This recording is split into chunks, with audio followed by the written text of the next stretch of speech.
A hurricane ripped through the southern Caribbean and absolutely devastated Carriacou and the Grenadines. They have no shelter, food, water, electricity, and we're about to set sail to Carriacou tonight. It is always something. Let's go. This boat's going down. There's a boat that was literally just pulled out of the mangroves, so we're gonna go see if we can keep it from sinking. This is my first time ever in like a hurricane devastated area. The amount of destruction that a couple hours caused is just mind-blowing. You guys bring joy in my heart right now.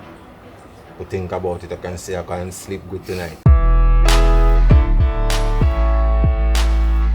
You ever just want to quit your job, buy a boat, sail around the world? Well, what if we told you that was possible? I'm Raph.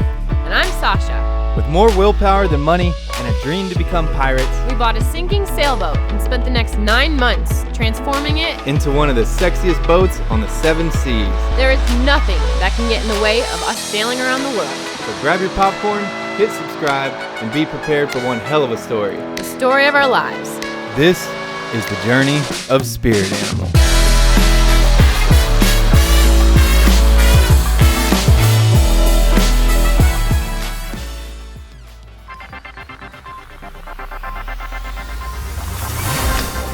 We interrupt our YouTube storyline to bring you to present time Spirit Animal. Why? Well, because of important reasons. We are in St. Thomas. We came up here to collect some final materials for our summer projects, and now our plans have completely changed. Hurricane Beryl just went through the southern Caribbean islands and completely devastated islands like Carriacou, Petite Martinique, Union Island, and right now nobody has homes. No one is able to stay dry. They don't have electricity. So we are called upon to take action. And we're gonna do it. But where do we start?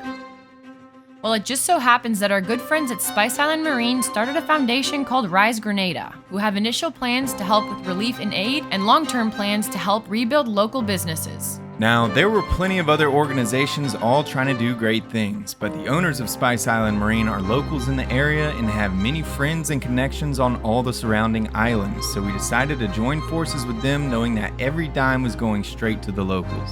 So as soon as the first few donations were made to Rise Grenada, they gave us the approval to bring down some supplies. It is really difficult to get supplies down there, so we are going to make a run to Home Depot and see what we can collect and get for some relief efforts for them. Luckily, we have some friends in town. SP Wicked, what's up, dude? They have a truck in town they're gonna let us borrow, so we're about to go get everything we can from Home Depot. With no instructions or grocery list, we decided to pick up everything we were gonna need to rebuild, knowing that most foundations were gonna bring food and water. We loaded our cart with tons of tools, building supplies, and items that we thought would need to be used sooner rather than later. Basically, anything we thought would make a big impact because we had limited room and a limited budget. Thanks to everybody for donating to Rise Grenada. We were able to spend about $5,000 in supplies from Home Depot to be able to both clean up and hopefully help rebuild a bit. So now it's time to get this to the dinghy, load the dinghy on the boat and put it all in the aft cabin, and then hopefully get down to Carriacou in the next couple days. Okay, maybe you can get a better idea of how much stuff we got. Check it. Compressor, nail guns, generator, tons of tools in there, gloves, garbage bags, tons of screen, couple skill saws, bunch of tarps, another generator, more nail guns, framing nails, big boxes of screws. Our boat is already slap full of projects, and now we've got all of this that we did not account for. Looks like you're sleeping in the cockpit, Sasha. We're gonna put all this on your side of the bed. And we were off, setting sail into the night on an 18-hour trip to St. Martin, which was directly east from here, but would give us a better wind angle to head south in a couple days. We had to stop here first to pick up some personal supplies we had shipped in from the States before we head south to Carriacou for relief work. All the meanwhile, there were big plans in effect for the Rise Grenada Foundation. The Adventure Cruise had plans to bring all the YouTube channels together for a YouTube live marathon in efforts to raise as much money as possible. And as soon as we arrived in St. Martin, it was on. Somehow they managed to wrangle up and get together YouTube channels from all over the globe into an organized and pretty professional YouTube live event. This 10-hour marathon turned out to be pretty successful because by the end of it, there was $122,000 in the Rise Grenada fund.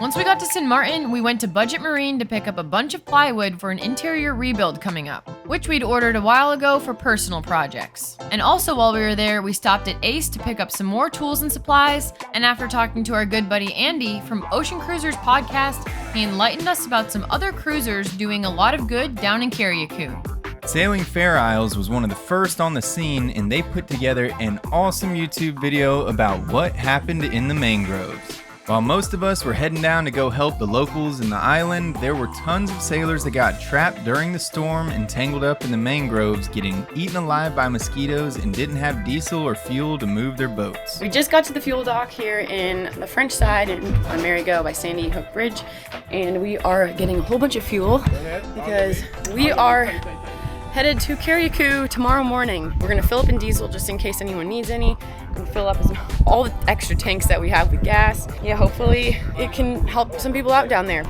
Well, we're all loaded up. We got 50 gallons of gas, 110 gallons of diesel. Time to get the boat all sorted out and then be ready to leave in the morning. Got 350 nautical mile sail ahead of us.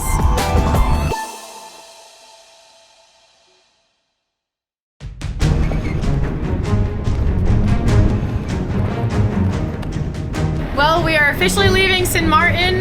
Ralph's not feeling too good.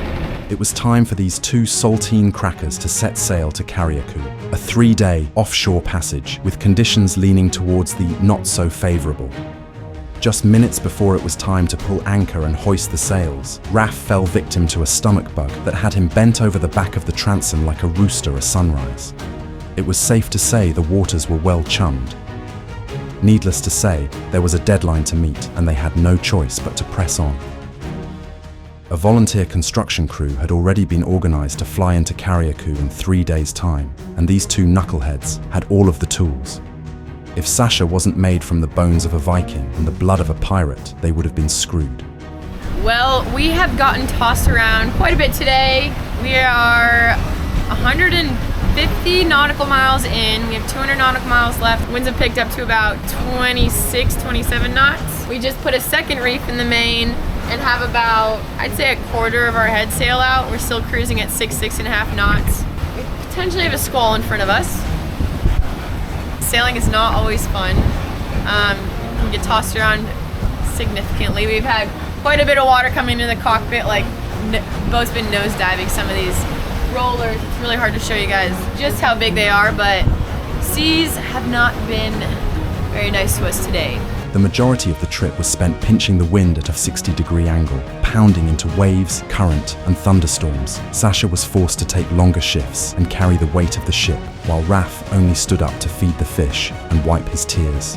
He could not eat, drink, and his body was aching. But as the third day neared its end, Raph was finally able to keep down a piece of bread and knew his menstrual cycle was nearing its end. Unfortunately, an additional night at sea was on the menu, and eventually, after 3.5 days, the spirit animal pulled into Carriacou at 4 in the morning, just hours before their first day of work.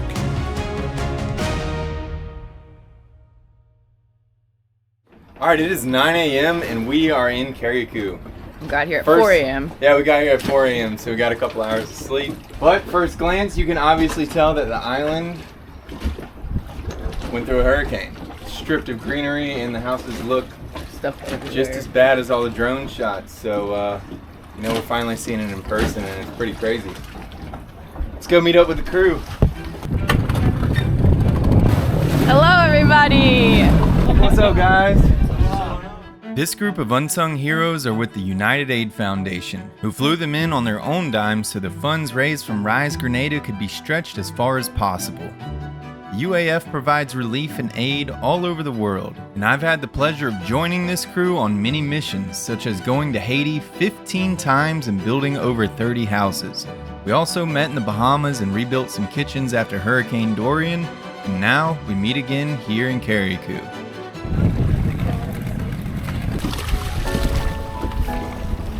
Well, we just got to the beach, unloaded everyone, is our first look at the island. This is my first time ever in like a hurricane devastated area, and it's just crazy looking at just this small part that we're in right now. The amount of destruction that a couple hours caused is just mind-blowing. Day one in a disaster zone is always a recon mission.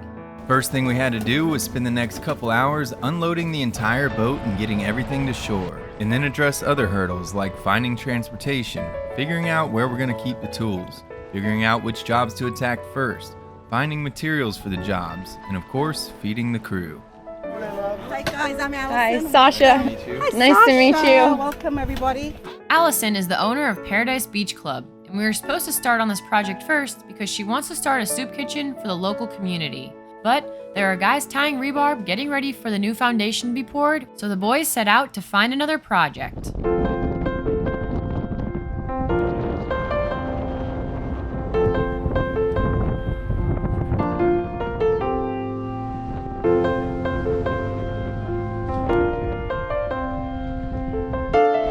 here we are. We're gonna go help out. We found these ladies cleaning out this this building, so we're gonna jump in and help them clean up. We're out here just trying to do what we can do.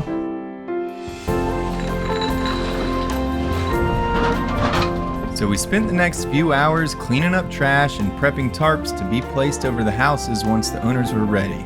The amount of trash and debris everywhere was extremely overwhelming, and I can see from a local's point of view that it is tough to figure out exactly where to start. But all we can do is pick up one 2x4 at a time and hope that the progress inspires a handful of people to keep on trucking.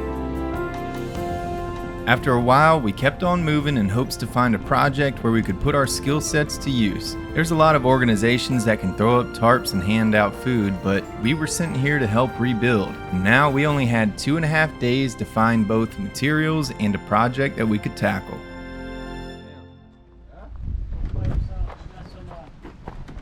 All right, so we were driving by, we did a tour of the island, and it's really tough to figure out who we can help. I mean, we got limited time, limited materials, limited supplies. What's your name, by the way? I'm Silco. Silco. Nice to meet you, man. He's been working for 2 weeks by himself. Him and his daughter stay here. Where were you at during the hurricane? Were you in this building? Well, it started me here. The thing hit the hill coming over here. It's like a machine gun. Yeah. Hear the trees and it's like a machine gun going that way, man. When it coming back, worse. And I shouldn't have any first half pass. I run over by this neighbor. The house started to shake. I leave from there and I go to the next one. And I reach by the next one, mass. I gotta hang on to the fence like that. I can't reach where I'm going. But my partner, my friend tell me, hold on, don't let go. Hold on. As soon as they let go, I skate in the house, each front door coming and meet me. We gotta run again, go by the next neighbor.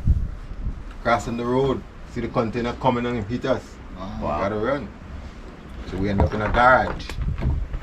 And from the garage, well, we never move far from the garage again, right away. How long was it? Well, the second half lasted about almost 2 hours. 2 hours. This is very interesting. And my family in New York would glad to know that I went to school here in 1955 and 1956. This was a schoolhouse? Yeah, that's what I told her. So what, they put you in detention and you never left, huh? That's my family place, man. I'm so happy and excited to know that you guys are giving a helping hand of trying to get what you call Mr. Leo School or Belma School back together again. We're going to do our best to help. Yeah. We're waiting on materials, but we can talk to Matt and see if we can't get out here tomorrow maybe and help you frame this thing out. What time are you going to be here? Well, I don't think as the sunrise, you know, before the sunrise. All right. That's what we like to hear. Silco is a local shipwright who works at marinas and builds boats. Luckily, his daughter was in Grenada and hid out the storm there and is perfectly safe. But unfortunately, his house was taken from him, as well as his brand new boat that he just finished building that was down on the beach. Not to mention, when he fled from his house during the storm, his dog followed him and was struck by debris in the process and killed. The reason why we stopped here is because we saw Silco willing and determined to make a difference. Instead of waiting for a helping hand, he was grabbing scrap wood and bent nails out of this pile of rubbish. So in our eyes, this was exactly the guy we wanted to help. With an hour left before sunset, day 1 was coming to an end. Paradise Beach Club had just received some lumber, so we started framing out the walls in the sand, and the joy on Allison's face was a perfect reminder of why we were all here.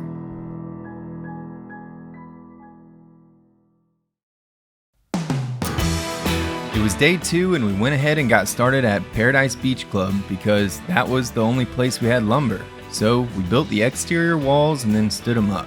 Concrete anchors were hanging down to the bottom of the walls so that when the foundation was poured, it would cure inside of the concrete. This is not the way you're supposed to do things, but the locals insisted and they wanted to see progress. By lunchtime, we still hadn't gotten materials for Silco's house, but we knew we had a couple of hours of demo anyways, so we moved the tools and got straight to work.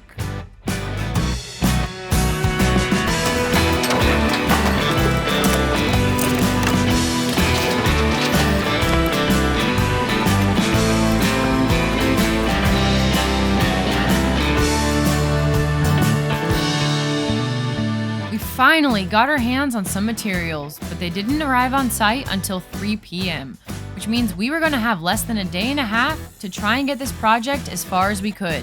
The foundation had been here for over 100 years that we knew of, so nothing was level and nothing was square. So at this point, we had no clue how far we were going to be able to get.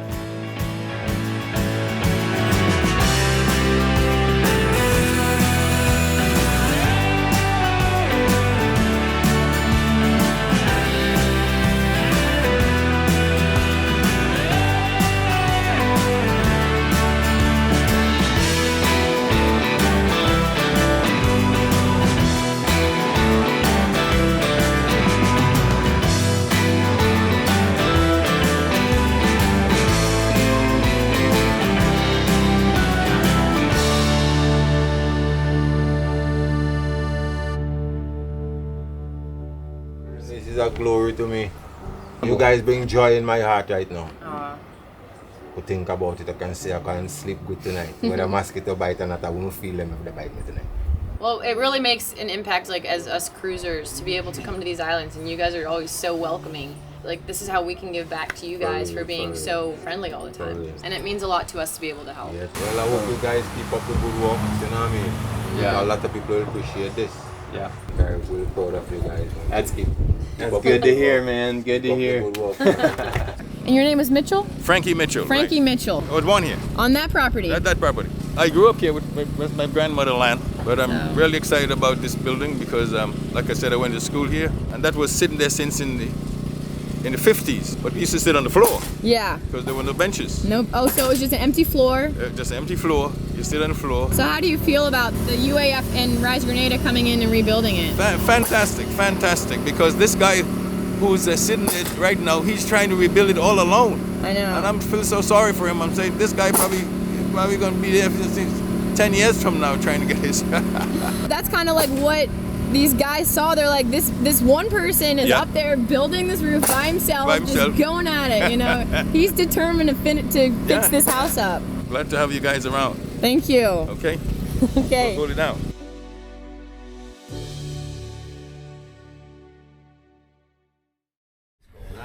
It is day 3 and it is just as hot as it was the first 2 days.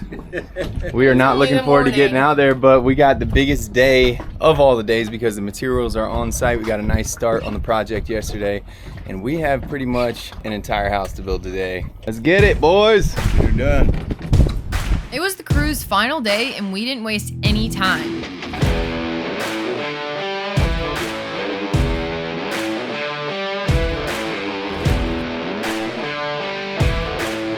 Yesterday, we raised the floors and started framing out the house. Today, half the crew is working on the exterior siding, while the other half is finishing the framing on the roof trusses. The uneven nature of the building made every cut a custom angle and every board a different length, which added a lot of extra time. Not to mention, the heat of this Grenada sun was brutal, but the team kept pushing. Eventually, later in the afternoon, the metal roofing was finally delivered. We all knew that finishing this project would be very ambitious, so our goal was to get Silco as far as possible so he could finish the rest himself. Unfortunately, the sunset waits for no one, but it's safe to say that we got Silco miles ahead of where he started, and now he has the materials to finish his home. Honestly, I am very impressed with how much these guys did in a day and a half. It's pretty impressive. It's come together. Solid structure.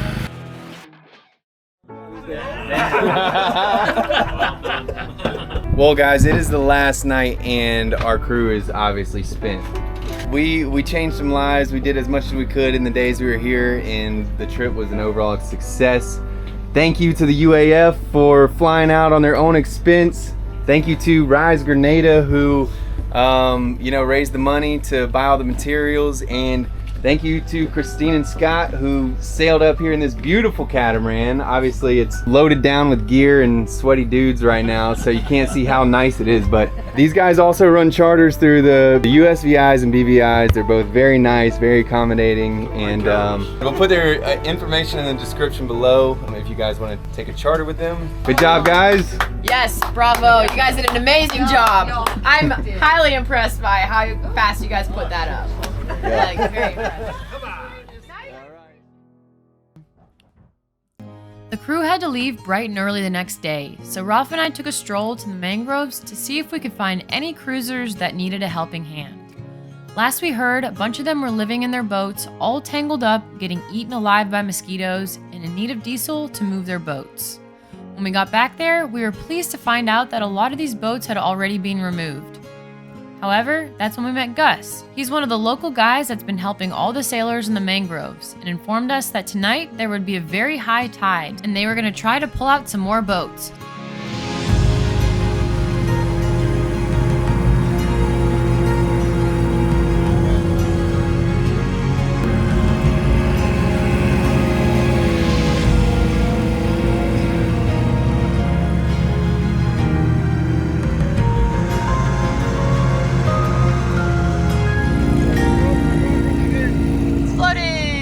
That's how it's done, baby. 3 dinghies and a prayer.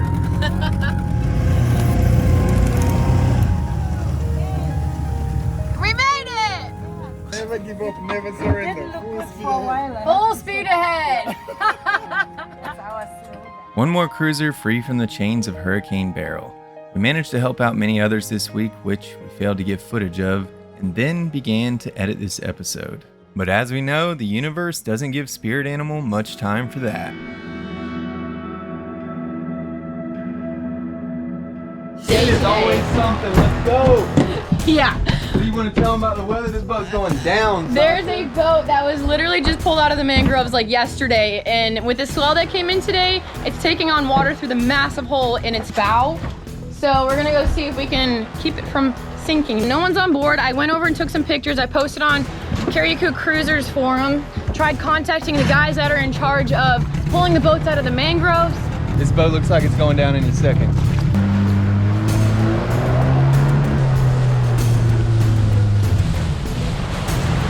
Well, there's this white thing. We can open that up and see that.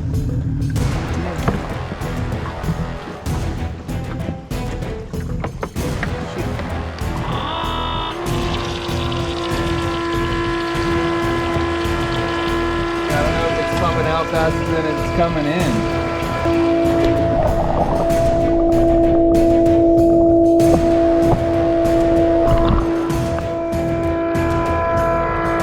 We stuffed rags into any of the holes we could find and then ran off into the mangroves to see if we could find any other cruisers that could help.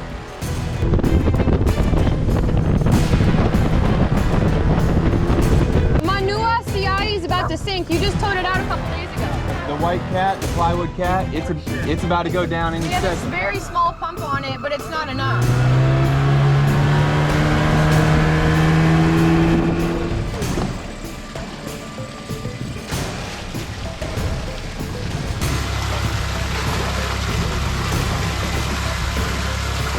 If we had waited probably 5 more minutes without getting a pump on it, I bet this thing would be down by now.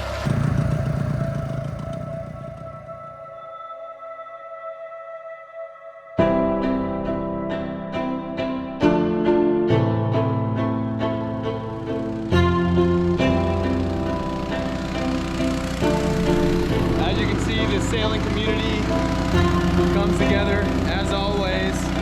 Good job, Gus. Good job, guys. Boat is high and dry. Sasha, you saved the day. I saw that boat was going down a lot faster than I expected it to. This is the second time Sasha has nonchalantly just said, that boat's sinking. You did that to the one in Puerto Rico. I know, but I don't try to heighten the situation, you know? Well guys, for those of you who are wondering why Spirit Animal takes 3 weeks to post an episode, it feels like we've just been nonstop and stuff like this happens on the daily, it feels like. Yeah. Well guys, it's been about a week, and between the boat sinking out here in Tyrell Bay and helping pull some of the last few cruisers out of the mangroves, we have been pretty busy. Not to mention editing this episode. So we are about to go and head to shore and check and see the progress on both Silco and Paradise Beach Club and see just how far they've come. Let's go.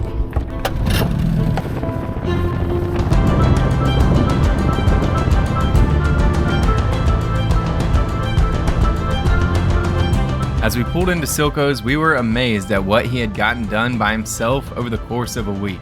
Not only did he have the rest of the roof up, but he also had some interior walls, doors and windows on site, and even started building out a little closet and dresser. It looks like he took the battens off of the ceiling and found some scrap plywood to piece together, which is only gonna make the building that much stronger. So shows you the kind of pride he has for his home, which is awesome. Not only did Silco hand saw every single piece of plywood on the inside, he used a machete to cut every single piece of galvanized roofing. A handsaw, a hammer, and a machete. Clearly there is nothing that's gonna stop this guy, which is why we were very proud we got to lend him a hand. I think just 10 days ago his house was a pile of sticks. Now every day him and his daughter are getting closer and closer to having a roof over their head again. After Silco's, we went to check on Paradise Beach Club, where we were also very impressed at the work that had been done. Allison was keeping her crew busy. Not only did they have the roof done, the exterior siding up, the foundation was poured, but also they had already started working on the patio. Pretty soon, this was going to be a soup kitchen providing food for the local community, as well as a place for others to come and enjoy themselves and get a little break from their current reality. Of course, there are thousands of other people affected by Hurricane Beryl who are just as deserving for a helping hand. But an island is rebuilt one project at a time, and it's crazy what kind of impact we can make when everyone throws a couple bucks towards a good cause. These islands are resilient, people are warriors, and Allison and Silco are living proof of that. We're just proud that we got to help kickstart their projects, knowing they're the type that are going to lead by example and carry on the torch.